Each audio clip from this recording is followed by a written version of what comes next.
So இப்போ வந்து brake energy regeneration வந்து இப்போ நம்ம நடந்துட்டு இருக்கு. ஓகேவா? இப்போ வந்து நான் வந்து பேட்டரியோட சார்ஜ் குறைஞ்சிருச்சு. பட் எனக்கு அதிகமாக ஆக்சலரேஷன் பண்ணும்போது நான் இப்போ இங்கேருந்து உங்களுக்கு இன்ஜின்லேருந்து பவர் போகுது, பேட்டரியிலேருந்து இப்போ வந்து டார்க் அசிஸ்ட் ஃபங்க்ஷன் இப்போ ஒர்க் ஆகிட்டு இருக்கு. ஸோ டார்க்ன்றது ஒன்றும் இல்லை, நம்ம ஹை பவர் நம்ம எப்போ கொடுக்குறோமோ ஆக்சிலேட்டரில், நீங்கள் அது பேர் என்ன சொல்லுவாங்க, த்ராட்லிங்னுவாங்க. அந்த த்ராட்லிங் எப்போ அதிகமாக நடக்குதோ அப்போ வந்து நம்ம பேட்டரியிலேருந்து பவர் போகும். இப்போ வந்து brake energy regeneration, brake energy regeneration டீசலரேஷன்லேயும் நடக்கும். இப்போ நான் பிரேக் அடிக்கும் போதும் உங்களுக்கு வந்து நடக்கும். Okay sir.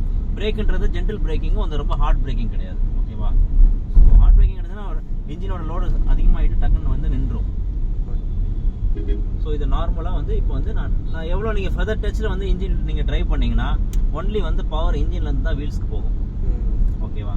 ஸோ அதில் நமக்கு பெட்டர் எக்கனாமிக் கிடைக்கும்னு பார்த்தீங்கன்னா கிடைக்கும். பட் நீங்கள் எப்போலாம் வந்து நீங்கள் ஹார்டாக போகிறீங்களா, இப்போ பார்த்தீங்கன்னா நம்ம பேட்டரியோட பாயிண்ட் வந்து இப்போ 4 பாயிண்ட் வந்து இப்போ சார்ஜ் ஆகிடுச்சு. நான் போன செஷனில் கூட எனக்கு 3 பாயிண்ட் தான் இருந்துச்சு. ஸோ இப்போ நம்ம ஹை ஸ்பீடில் வந்துட்டு நம்ம டீசலரேட் பண்ணனால நம்ம சார்ஜிங்கோட எஃபிஷியன்சி வந்து இப்போ அதிகமாகிடுச்சு. ஸோ ஓவரால் நம்ம ஸ்மார்ட் ஹைப்ரிட் டெக்னாலஜி பற்றி நம்ம கஸ்டமர்கிட்ட கன்வே பண்ணும்போது என்ன பண்ணோம்னா, சார் பெட்டர் ஃபியூல் எக்கானமி, ஓகேங்களா, எஃபிஷியன்சின்றது நல்லாயிருக்கும், better life of the engine. இப்போ இன்ஜின் லைஃப் எப்படின்னு பார்த்தீங்கன்னா நம்மளுக்கு வந்து பேசிக்கான கான்செப்டே ஸ்மார்ட் ஹைப்ரிடோட கான்செப்டே என்னன்னா உங்களுக்கு இன்ஜினோட லோடை வந்து குறைக்கணும். இது வந்து ஒரு சப்போர்ட்டிவ் சிஸ்டமாக உங்களுக்கு வந்து ஆக்ட் ஆகும் சார்.